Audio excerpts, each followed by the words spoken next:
You mentioned a super fight for Ryan. Ryan believes that super fight for him is Gervonta Davis, not a Lopez or a Haney, but Davis. Do you agree with that, Bernard? I totally agree. I totally agree. I totally agree. I'm glad you said it. I wanted to say it in the conversation when I was just talking, but absolutely. I listen. If it go less than 12 rounds, and if it goes the distance, either way, Ryan wins this fight very, very impressively. I say go right to Tank. Go right to Tank, Ryan. Go to his gym while he's training. Go in his neighborhood. I mean, you got to go old school, man. We got to go old school sometimes. Bernard, it's a little dangerous going to Baltimore. Listen. Well, Philly right up the street, right? So you ain't got to go in that part of Baltimore, but you can just go see Muhammad Ali, right? Right? You got to take Ric Flair. You got to take a page out of these guys' book because that's entertainment, and then you back it up in the ring. Mike Tyson didn't do that stuff, but he came out with no robe and no socks. Come on, man.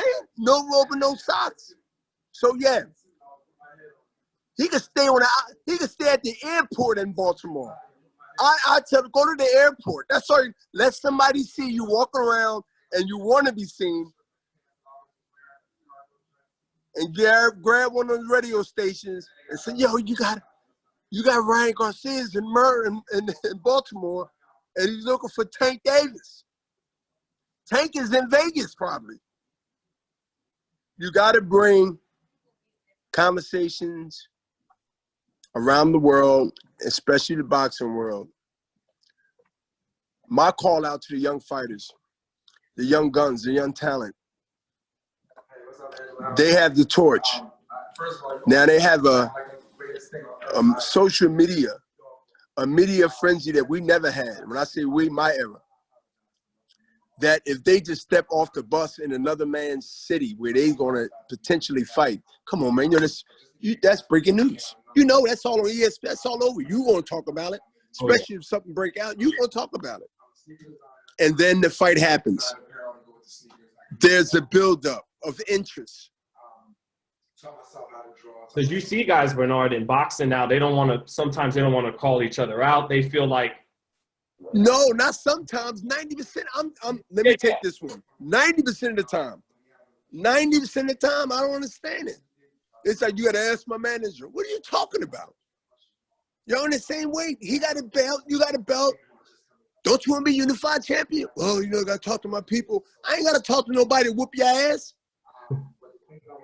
When do you got to talk to somebody for me to beat your ass? And you got a belt that I can take, which gives me more credibility in this division to be undisputed. To be undisputed, there's no dispute amongst anybody, not even your haters. Why you don't want that? Because you really don't believe you that guy. So I put a call out through you and your social media and your social leverage of putting this interview out, that every fighter that's boxing, and they don't have to be on the Golden Boy. If you want to stand out amongst the average, with or without a belt, you got to do something unorthodox that's not done today in 2020.